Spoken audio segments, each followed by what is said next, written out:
Om Shanti. So today I'm going to do for you an intuitive reading on one of the virtues, and from my virtue book, and the cards will be coming soon. So we're just going to have a flick. We're going to clear the book from any past energies, and just sweeping through.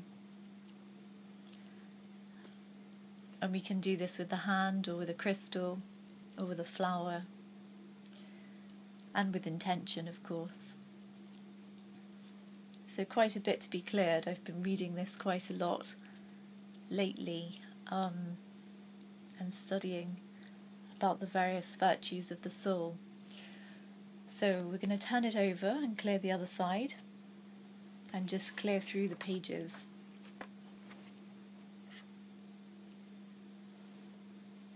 Like so. Okay, so it feels lighter, and now I'm just going to hold with intention what we need and find this page wants to open, and the virtue that's come up is surrender. Surrender. And so intuitively we'll just discuss what that means. And God is giving some messages that to be surrendered means to be fully committed. And to be fully committed means to listen to what God is telling you, the guidance that God is giving you, and to fully commit yourself to that and nothing else. So when we say surrender, sometimes in spiritual life we say that there are three different ways to, or three different aspects in order to surrender. And we say that these are our body, mind and wealth, BMW.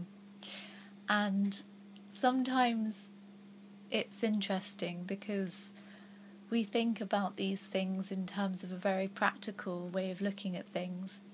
Surrendering the body, giving your body for service. Surrendering the mind, giving your mind for service. And then wealth, using your wealth in a worthwhile way, again, for serviceable projects. So very practical terms. But surrender is also very much deeper than that, in terms of our dedicated commitment to ourselves and our own spiritual journeys and to the spiritual study.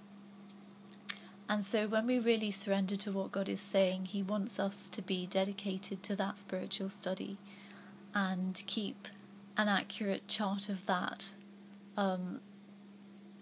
Basically just being honourable to our own selves and being committed to ourselves, knowing what we need in order to progress spiritually. And so when we surrender in that sense, it enables us to really go beyond and to go deeper into what spirituality actually is, and to really connect to what God wants us to connect with, which is all of His qualities, all of His virtues. And so surrender as a virtue, we can look at some of the aspects that have been mentioned here. So for instance, I'll just read the first paragraph. Who are called those who are totally surrendered? Those who are totally surrendered, that is, those who have totally surrendered their body, mind, wealth, relationships and time.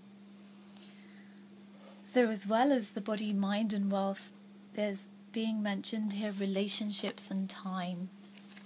And just briefly to discuss those before we close, just is to say that surrendering your relationships means that those relationships are not yours. You understand that you've been placed in a particular family as a servant of those families, as not in a physical sense obviously, but one who is able to serve those When you have spiritual knowledge, you become a trustee of that knowledge, and it gives you the authority to share what you have with others. And so every relationship you have, you are a trustee of that relationship as well. And you have a responsibility to share spiritual knowledge and not to abuse those relationships in any way, shape or form, and to honour those relationships in the way that God would like you to see those relationships, that even your mother is another soul, for instance, and your child, for instance, is a soul, a spiritual family member. And so, yes, in this sense, you really become a trustee of your relationships and surrender those relationships to God, and He can take care of those relationships, and then you become content within those relationships. And then surrendering time. So how do we surrender our time? Good question. Well, surrendering time means that we stick to a timetable, a godly timetable, and there's always some sort of structure to spiritual life. And it's important that we have a structure because it gives us something for our mind to stay focused upon. So, for instance, if we have Amrit Vela in the morning at 4 o'clock and have a good meditation then, a good connection with God, a good conversation with God, or a silent communion with God, it gives us some sort of sustenance to now allow us to have that as a backbone, as a foundation for the rest of the day. And then in the evening again, likewise, gives us a sustenance, a support with which we can then take to our sleep and wake up the following morning in a good state of consciousness.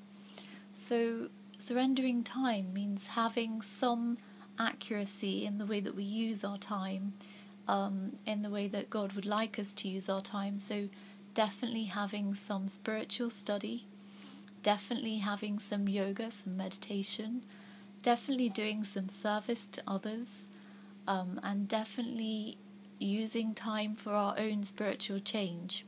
So this means using our time in a worthwhile way.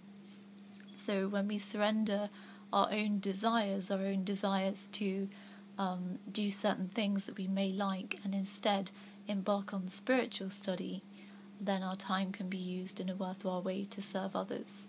I hope you've enjoyed today, and I look forward to doing future readings with you and discussing the various virtues. We'll hope to see each other soon. Om Shanti.